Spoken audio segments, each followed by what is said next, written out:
This video is brought to you by the Logitech Lightspeed Wireless range of keyboards, mice and headsets, the benchmark in wireless gaming performance.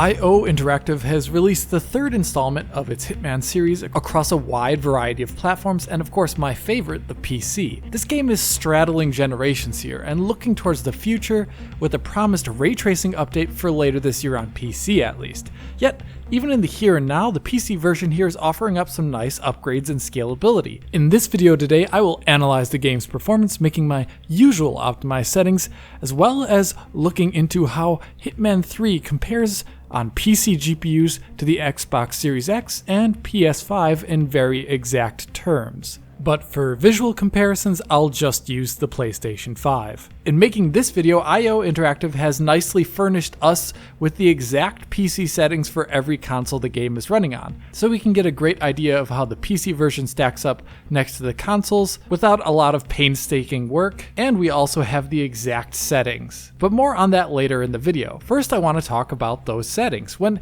Hitman 2 came out, I was actually a little miffed that there were so few settings available in the menu at launch. But things have changed since then, and Hitman 3 has a good deal more settings here to tweak, as well as new graphical effects, like SSR. And with these settings, we can increase the fidelity of the game in meaningful ways above the console versions. Getting into those settings, one of the first ways the PC version here improves over the console experience is in shadow quality. The PlayStation 5 version runs the normal shadow quality setting here, giving shadows a bit more aliasing and making them softer and less detailed. On PC, going from Ultra to high in this scene here increased performance by 1%, Ultra to normal by a bit more than 2%, and Ultra to low by 4%. Here for optimized settings, I recommend the high setting due to it maintaining quality while also giving a light performance boost. Shadows are not great for performance wins, while other options like post-processing are, such as green space ambient occlusion.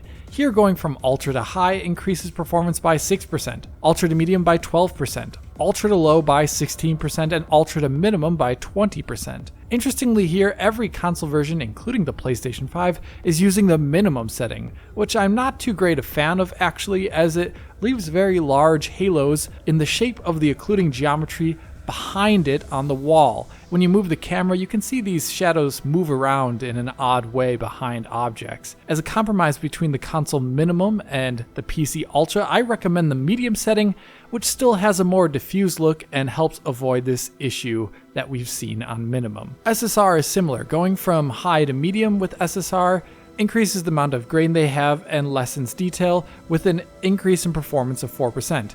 Going from high to low does the same, just to a greater degree, and increases performance by a much larger 16%. As IO Interactive have told us, PlayStation 5 here uses the medium setting, which in general will just be a bit grainier than the high setting above it, but not in a way that will distract in most scenes, I would say. Here I recommend the medium setting for my optimized settings. The next setting of import comes from the mirror quality option, like you'll see on the sides of this building here. Here the PlayStation 5 should be using the medium quality setting, as we've been informed, where you can see its reduced resolution of the reflection next to that on PC here at 4K. This can be more visible depending upon the scene. Interestingly, going from high to medium in my tests on PC though did not noticeably decrease resolution, nor did it really improve the performance in a scene where the mirror is dominating the view. So although PlayStation 5 may use what would be medium, I do not believe the medium setting on PC currently is functioning as it should, and it looks to just be the high resolution of high. Going down to low though shows a resolution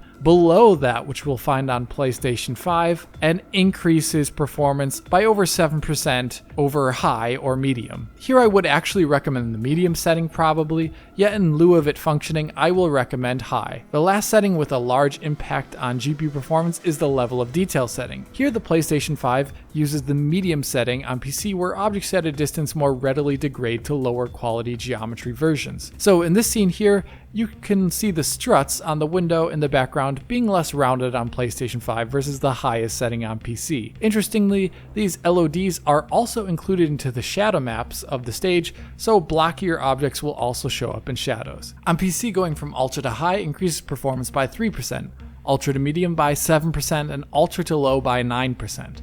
On average, I do find the pop-in on medium, like on consoles, a bit heavy at times, so here I recommend the high setting as a compromise for optimized settings. Beyond those settings, PC also offers 3 unique options here, the first of which is simulation quality. The base setting in practice changes the animation update rate of NPCs at a distance. So here if you look, these faraway NPCs walking only update every other frame. But this is not exactly easy to see, to be completely honest. And interestingly, even when I was CPU limited, I did not notice improvements in frame rate when going from best to base. And base is what the PlayStation 5 is using based upon how NPCs at a distance in that version only update every other frame. Looking at the options description, it says the base option is meant for low-end 4-core CPUs. And since 4-core CPUs are more of a rarity these days, I definitely recommend the best setting here for optimized settings on modern PCs. Then there's the motion blur setting. The console versions of this game do not use motion blur, and the PC motion blur adds a kind of unique type of motion blur that appears to be camera-based, but in certain shots also looks to be per object as well. I'm not sure what to make of this motion blur, but either way, it's usually unintrusive. Changing the setting from high to low decreases the amount of samples that motion blur has, making it have more visible steps or grain. In motion though, the difference between medium and high though is not exactly great. The performance difference of these settings can be low to non-existent as long as there's not a great amount of motion blur on screen. When motion blur does fill up the screen view, like here in this cutscene, then going from high to medium can increase performance by 8%, high to low by 11%, and high to off by nearly 15%. This setting is a personal preference, of course, but if you like it and you want to leave it on for optimized settings, I recommend the medium setting. Finally, there's the variable rate shading setting. This VRS to my eye appears to be a tier 1 variant, so it is applied to objects in the scene rather than the perceptual similarity of color or speed of the objects like we can see in tier 2 variants of VRS found in games like Gears of War 5. This game using tier 1 though makes sense considering Intel's partnership with I/O and the fact that current Intel integrated GPUs only support tier 1 VRS. In the game, I have a hard time finding what exact objects are affected by the quality mode, and I think it's only limited to the skybox more or less. In the performance mode though, shading is degraded in a more blanket manner across more of the game's surfaces, compromising the surface shading quality on a lot of things like the floor. Here, turning on the quality mode of VRS increased performance on average by 3% in the benchmark of Dubai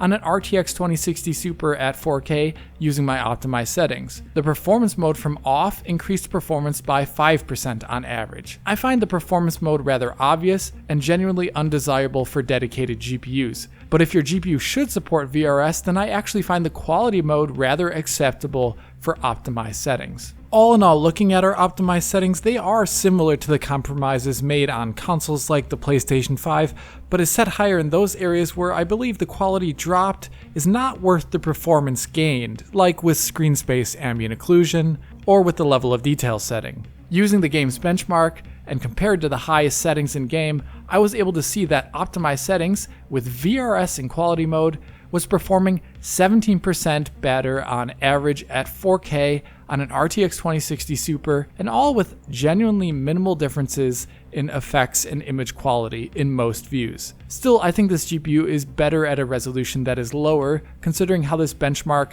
will still be below 60 FPS at various points at 4K. Putting that GPU next to its AMD competitor in the RX 5700 at 1440p with optimized settings, I could see how the RTX 2060 Super managed to run the benchmark at an average frame rate that was 11% higher than that of the RX 5700. With this VRS Tier 1 on in quality mode, the RTX 2060 Super ran the benchmark 13% better than the RX 5700 overall. So in this title, the RTX 2060 Super has a slightly higher performance advantage at this resolution than we usually see between these two cards, but both are still great for 1440p at my optimized settings, and honestly both could invest in higher settings, such as increasing ambient occlusion up to ultra. Looking at CPU performance, I think Hitman 3 is excellent here. When Hitman 2 came out, I was not too happy with its CPU performance, but this time DX12 is the default renderer with no choice of DX11, and I think they've worked on CPU performance. Running the Miami scene, which I thought was particularly punishing on the CPU in Hitman 2, I could see how at optimized settings the Ryzen 5 3600, the Ryzen 3900X, and Core i9-10900K fared incredibly well, with all of them running the scene in excess of 60 FPS, with only the 3600 seeing some lows around 80. I think this performance is excellent as we're looking at settings higher than those found on console, so PC CPUs do have some nice headroom here. In terms of the percentages, the 3900X ran about 17% better than the 3600, and the 10900K ran 32% better than the 3600. So my overall picture of this PC version is that it runs excellently on mid-range hardware. But how does PC hardware stack up next to a new console like the PlayStation 5? To examine this, I set the game up using PlayStation 5 settings as provided by IO Interactive, set the game to a 4K output, and edited the game's config entries to allow for 83.3% scaling, or 1800p, which is the static resolution the PlayStation 5 runs at. The only thing that is not completely perfectly at par with the PlayStation 5 is that medium setting for mirrors, which by my eye and looking at the performance does not seem to be working properly on PC at the moment, unlike the low setting or the high setting. So PC performance here will be slightly depressed in those moments when mirrors are visible on screen, but I'm avoiding those anyway. The PlayStation 5 does not have a lot of extended drops in this game, so my point of measurement against PC GPUs is the Miami stage intro cutscene that I showed earlier. Here on PlayStation 5, when cars start their engines and kick up particle effects into the camera, the FPS drops to its lowest here, on average to 37 FPS for its split second. Looking at desktop AMD GPUs at that same instance, it's possible to see that the RX 5700 hits a low of 34 FPS below the PlayStation 5 here.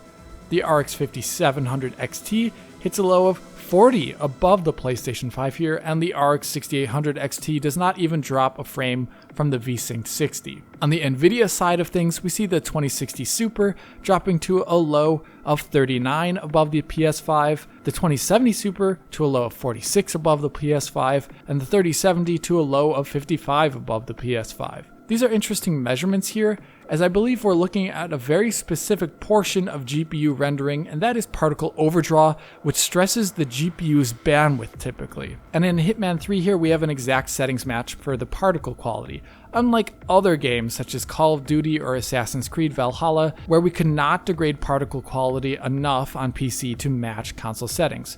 So I think the percentages here at this moment are quite accurate, but they're not universal to the entire GPU performance. Compute-wise, the PlayStation 5 should rather easily best the RTX 2060 Super in rasterization.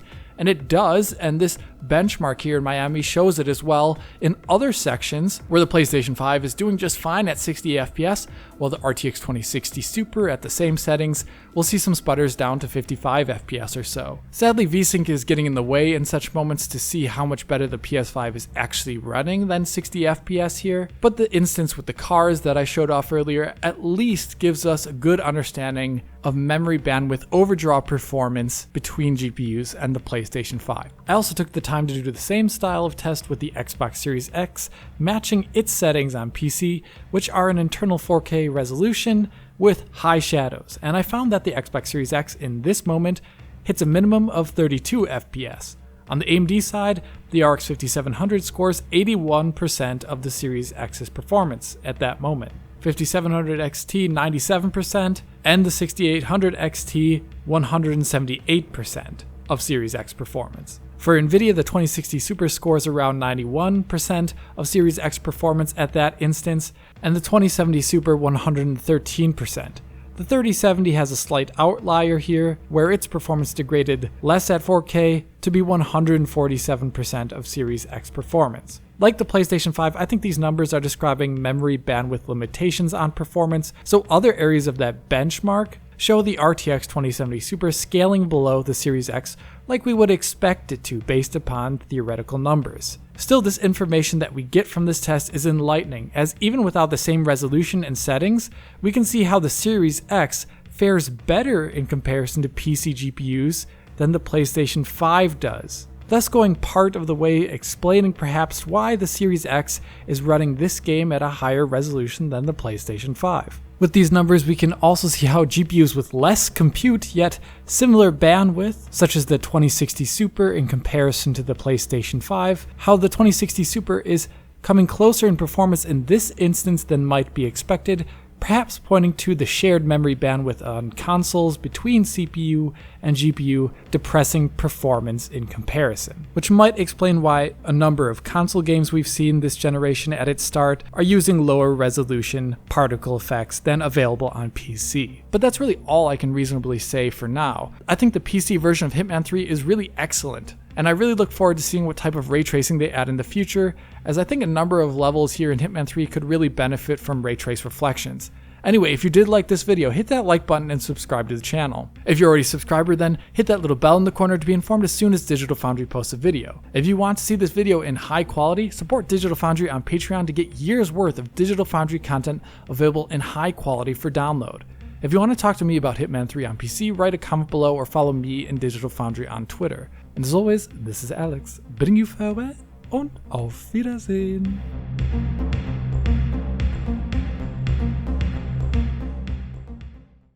A gaming icon evolved. Logitech's renowned G502 mouse joins the ranks of the world's most advanced gaming mice with the release of the G502 Lightspeed.